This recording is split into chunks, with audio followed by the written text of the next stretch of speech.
नमस्कार दोस्तों, स्वागत है आपका लिंक लाइव 24 में। आज हम बात करेंगे फार्मा सेक्टर की, जहां बड़े बड़े नाम जैसे Ajanta pharma, Sun pharma, Lupin, Aurobindo धड़ाम से गिर पड़े हैं।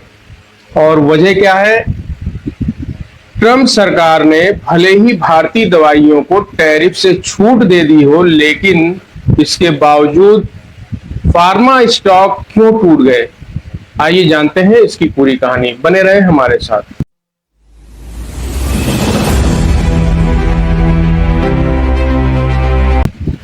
दोस्तों, गुरुवार को निफ्टी फार्मा इंडेक्स 1% से ज्यादा टूट गया।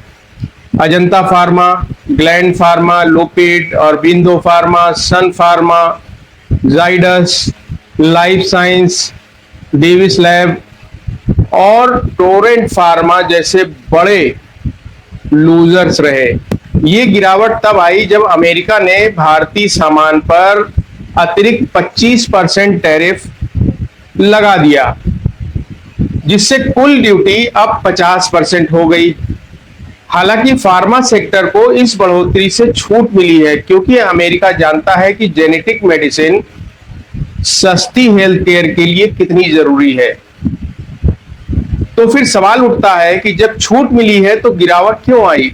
दरअसल ये राहत पहले ही मार्केट में प्राइस इन हो चुकी थी, यानी निवेशकों ने पहले ही मान लिया था कि फार्मा पर टैरिफ नहीं लगेगा, इसलिए अब नए निवेशक खरीदारी के लिए उतने उत्साहित नहीं दिखे।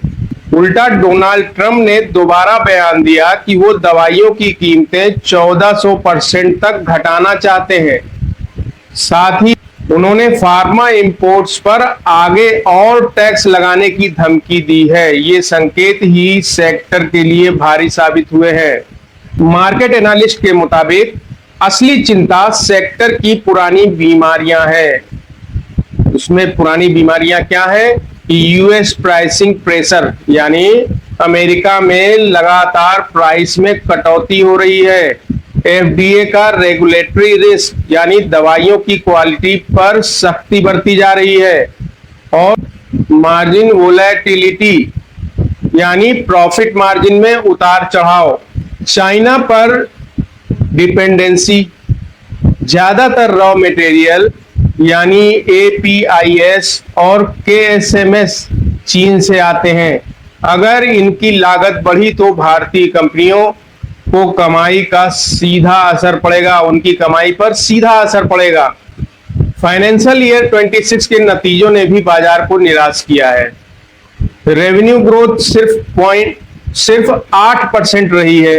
ईबीआई, टीडीए और नेट प्रॉफिट महज 5.9% ही बढ़े हैं। इंडिया बिजनेस ठीक ठाक रहा, लेकिन अमेरिका में जेनेरिक रेलविमिड की सेल्स दवाई में आई है। आईसीआई सिक्योरिटी ने फर्स्ट क्वार्टर नतीजे के बाद 23 में से 12 फार्मा कंपनियों की ईपीएस एस्टीमेट 1% से 19% तक घटा दी है। हालांकि उन्होंने कुछ स्टॉक जैसे सिप्ला, सन फार्मा, पिरामल फार्मा और फाइजर पर उम्मीद जताई है। तो कुल मिलाकर भले ही टैरिफ छूट मिल गई हो, लेकिन मार्केट की नजर असली चुनौतियों पर है। कमाई, अमेरिका में प्राइसिंग दबाव और चीन पर निर्भरता।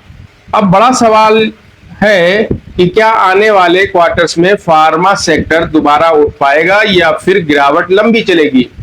आपकी क्या राय है? क्या ये टिप एक खरीदने का मौका है या खतरे की घंटी? कमेंट्स में अपनी राय जरूर बताइए। वीडियो को लाइक और शेयर कीजिए। मिलते हैं अगले अपडेट में।